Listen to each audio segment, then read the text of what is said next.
What happens when you have over 10 New Mexico artists in one space? Welcome to Corrales Bosque Gallery.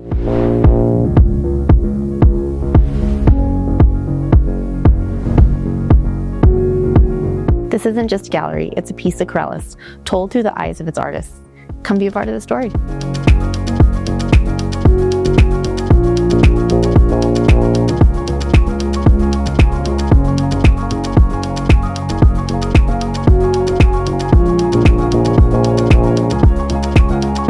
We're going to take a moment and talk to one of the members and find out a little bit from her what makes this place so special and what they love most about Corrales.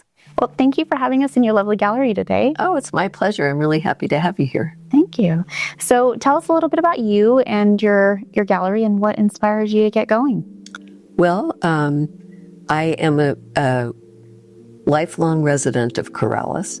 I went to school across the road at Corrales Elementary School when I was little. And my mother was an artist. And so I grew up with art in my house. And I really didn't start doing art until I reached 50. And I started oil painting. And I have evolved my techniques and my medium. And right now I'm working in watercolor and pen and ink. And I frequently work in pencil also, pencil drawings. Oh, very nice. So, yeah, so I've been doing art for about 15 years now.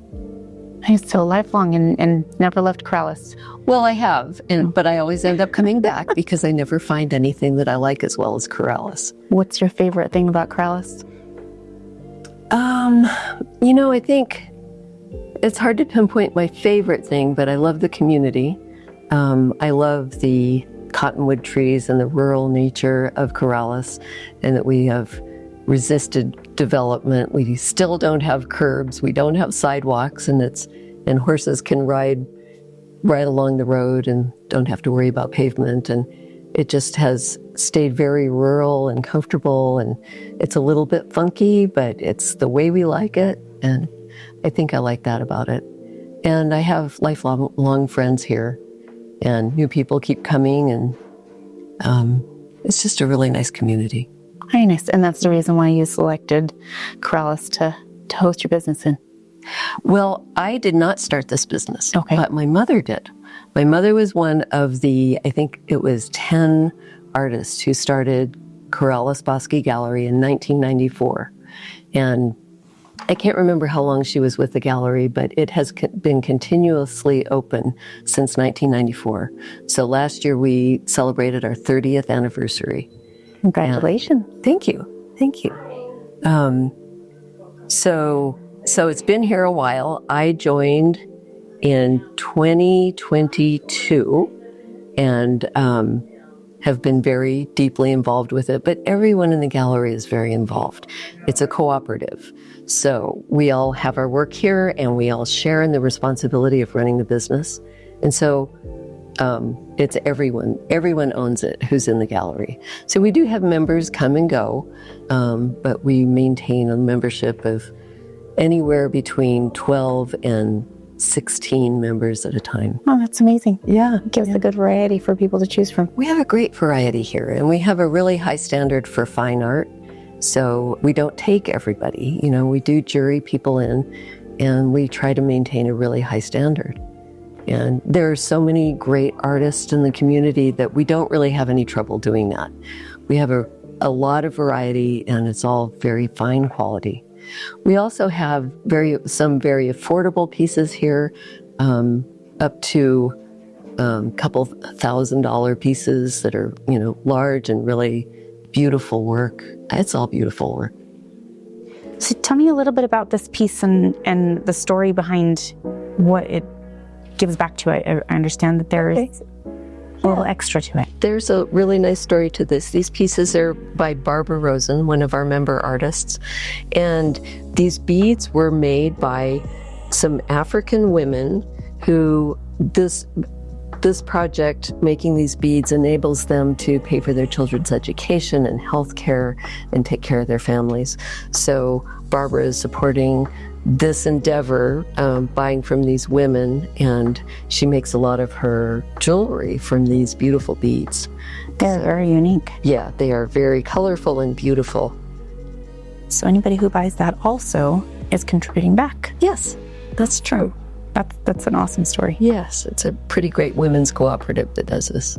Nice. Well, they do beautiful work, and then she puts it together very well. So if you could show us a little bit of your art, we'd love to see some. Okay, I'd love to show you. Awesome. So I started out doing oil painting when I first started doing art, and did very realistic, sort of old world still lifes and that kind of style. And I did this for a few years, and then I got artist block. I sold all of my work, and I didn't have any work to look at that was mine, and it just had a really strange effect on me, and I couldn't paint. Just, it happens. And so I thought, I can draw. I can always draw. I think I'll just draw for a while, and that'll help me get back into painting. So let's come over here, and I want to show you. I started doing these drawings here. So this is reminiscent of when I was in high school, and I would doodle in the margins of my notebooks. And I thought I can always doodle. And so I did this series. I did about 6 or 7 of these. And these have they're realistic, anatomically correct animals, but they have tiny little doodles in them. And I like a little star, and then you got a heart. And I have little gemstones in there and a little clock, and they all have sort of a different feel to them. And I did this for quite a while. Thank you. And then I decided I got really tired of doodling. I mean, let's be real. I could only doodle so many. I started a new piece, and I thought, I can't come up with one more cute little thing to doodle. So I moved on, and I started doing things that were more in line with this, which every piece I do has a story behind it. This is graphite pencil. But it's more realistic than the doodle drawings. Of course, the water here is still has a little bit of that stylized style in it. So what's the story behind this one? Oh, it's a great story. My dad was a biologist, and when we moved to Corrales, they bought 4 acres that were just dry as the desert with a few cottonwoods. And so my dad planted a bunch of trees, and he would water them with the ditch irrigation. And one day he was leaning on his shovel, as one does when you're ditch irrigating, waiting for the water to come down his little ditch. And he saw this centipede coming across the sand. And he's like, oh, centipedes are so creepy crawly. He just didn't like them. And it crawled up to his little ditch where the water was, and it put its face in the water and started to drink. And he said he could see its little body puffing up with each gulp of water, getting fatter and fatter. Oh, wow. And he thought, I know how that little guy feels. He was so thirsty, and it must feel so good to quench his thirst. And from then on, he had empathy for some centipedes. And so this piece is called Centipede Empathy. Oh, and it's in honor of my dad. I guess I've never thought about a centipede drinking water. Yeah, you don't think of them in terms of that they have feelings. They would drink water. Yeah. Yeah, so I still am creeped out by centipedes, and it was really hard for me to draw this because it's very creepy crawly, but I still really enjoyed it. It's beautiful.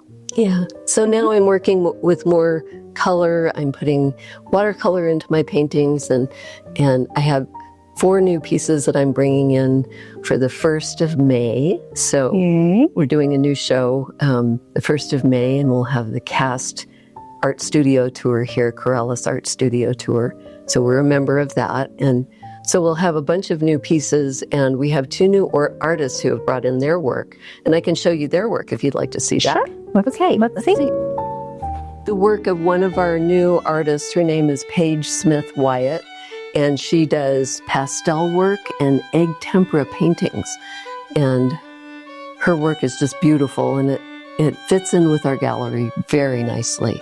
It's very pretty. My mom used to be an artist, and all the paintings that were in her house were her drawings, and this reminds me of her style. Yeah.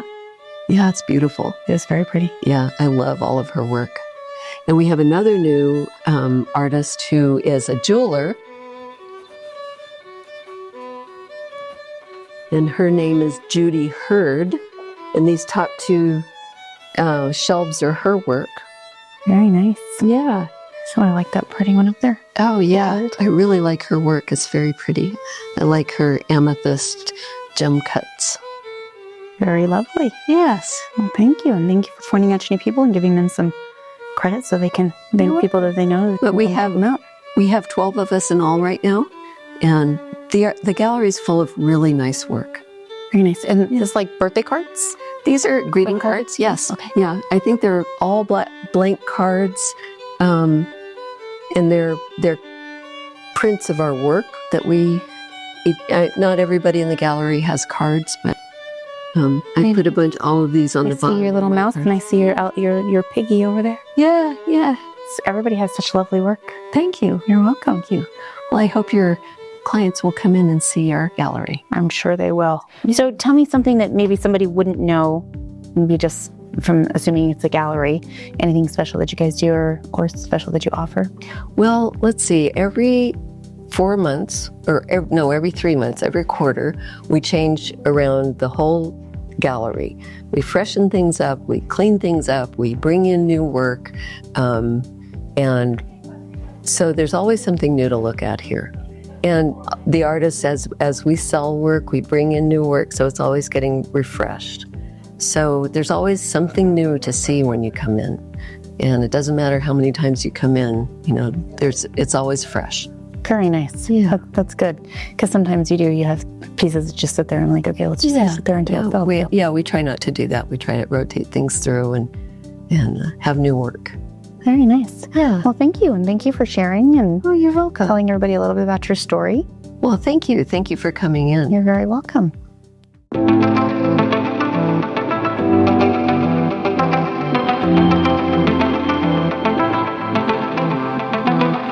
This is Tardias, your local real estate gal. Whether you're looking for new spots to explore, thinking about moving to the area, hit like, subscribe, and I'll see you in the next video.